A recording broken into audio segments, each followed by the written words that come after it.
Welcome to day 6 of 59 days of healing. Today we're looking at maxim number 6, which is under the second of 7 points for healing dualistic mind.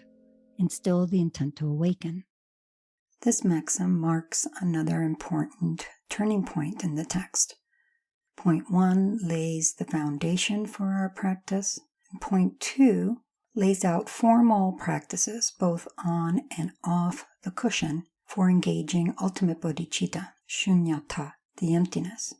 As we've seen over the last few days, maxims 2 through 5 describe a stepwise meditative inquiry. This is the backbone of the text, the formal practice on the cushion.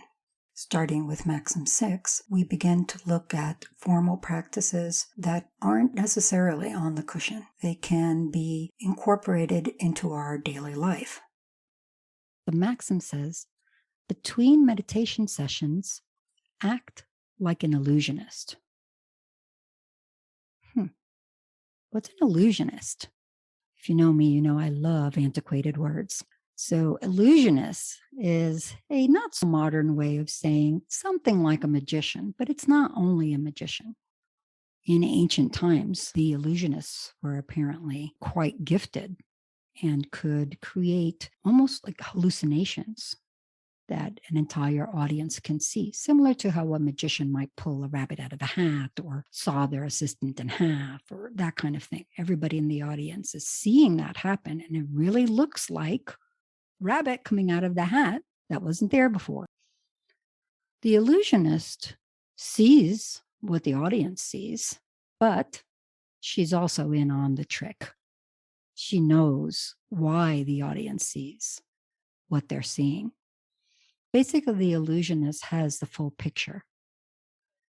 What this maxim is saying is that between meditation sessions, take the meditative experiences that we're cultivating through maxims 2, 3, 4, and 5 that we just went through and keep them with you. They are the background that the audience of samsara doesn't necessarily know, but the Dharma illusionist engaged in the magic of meditation that explores the nature of mind does know.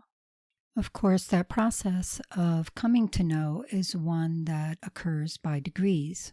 It's not that we go from not understanding the nature of reality or even questioning it to having a full-on realization that doesn't fall back in the space of one session.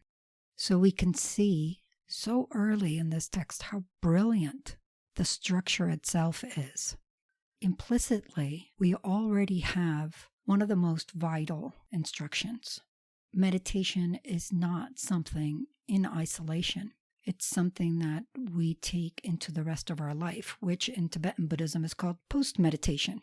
You're either in formal practice or you're gathering the raw material in your life to reinforce the understanding that you gain in meditative inquiry or any other practice that invokes, instills, and integrates prajna, a precise knowledge, realizing the true nature of things. That is what makes the difference. It's precise knowledge that is accurate about the true nature that can counteract the ignorance, the lack of knowledge about the true nature. And we cultivate that in our lives and on the cushion. Through that process, we come to understand that everything is empty, not in the sense of void or a vacuum, but in the sense of infinite potentiality, in complete interdependent connection with all things, so that you can't say that anything is completely separate or completely one. That doesn't mean we fall into the fault of thinking that nothing exists at all, which is called nihilism. We see things appearing the way they appear to the audience of samsara, and at the same time, we're aware of how all of those things appear and yet are empty.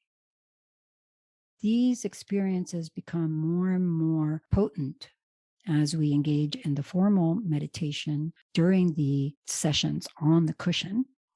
And what this maxim is saying is don't just get up from the cushion and leave what you learned behind. Allow that paradox of things appearing and yet being empty and yet appearing like an illusion, to be a part of how you understand experience. I appreciate this idea of the illusionist. Could you say a little bit more about the audience? You talked about the audience of samsara. Not sure I understand that. In this example, just like when we go to a magic show, we see David Copperfield or whoever it might be, we know there must be some trick, but that doesn't change the fact that our eyes seem to be seeing something that couldn't really be happening. Everyone in the world, including ourselves, when we are not experiencing things through the lens of prajna, precise knowledge that understands the reality of things, is like that magic show audience. So the audience of samsara is everyone who is not tapped into that knowledge and keeping it present. So you might tap into it during the meditation sessions when we're looking at the nature of mind in the previous maxims. But what this maxim is saying is it's not enough to do that on a cushion. That's not really going to instill that experience in your mind. It won't suffuse your mind with the awareness that the illusionist always has of the trick behind the appearance, or in the case of Dharma, the emptiness, the reality beyond the apparent reality. The audience of samsara is you and me and anybody who is not operating with some measure, whatever we are able to cultivate at any given time, of that paradox of those two things happening in unity.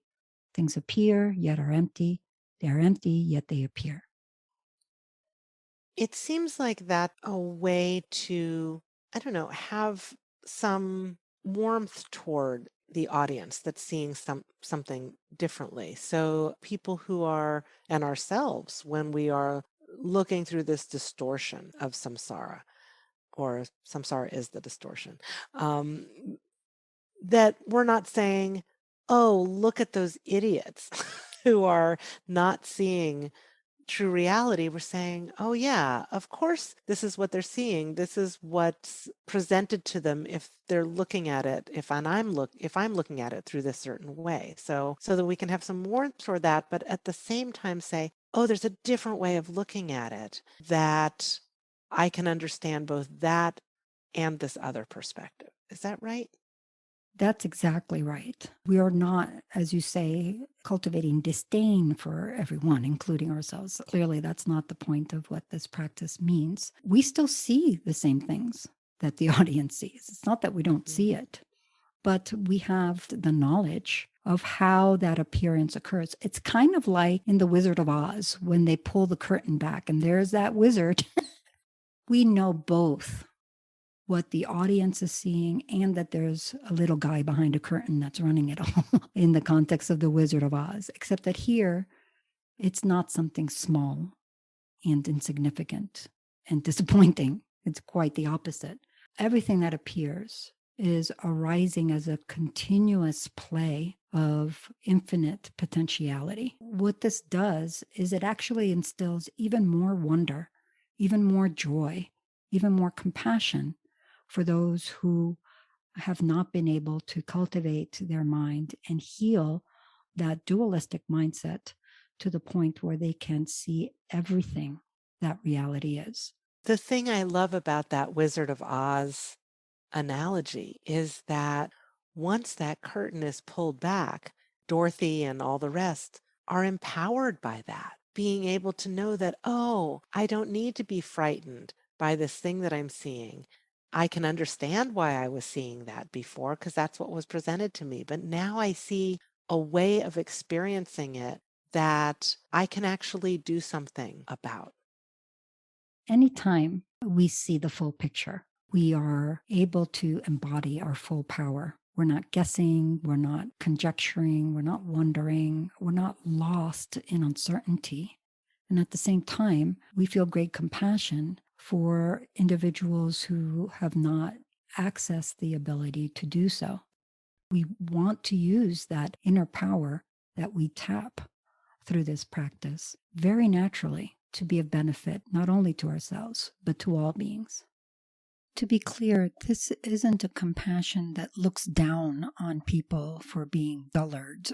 It's a compassion that's embraced by this realization of emptiness. They go together. In fact, they are inseparable, emptiness and compassion, compassion and emptiness.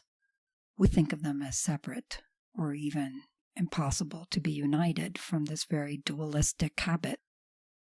Realization is necessarily the understanding of emptiness embraced by compassion, compassion embraced by emptiness. It's always difficult, of course, to describe what things are like after realization. Anything that we say about it is necessarily a metaphor, an analogy.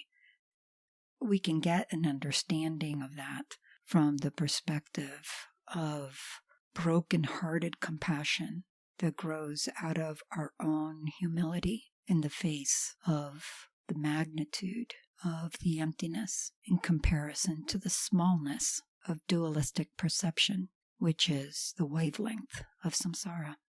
Going forward, I can't think of a better way to do that than to bring the formal practice of emptiness, as described in point 2, together with the practices of kindness, compassion, self-care, rejoicing, and the like laid out in points 3 through 7.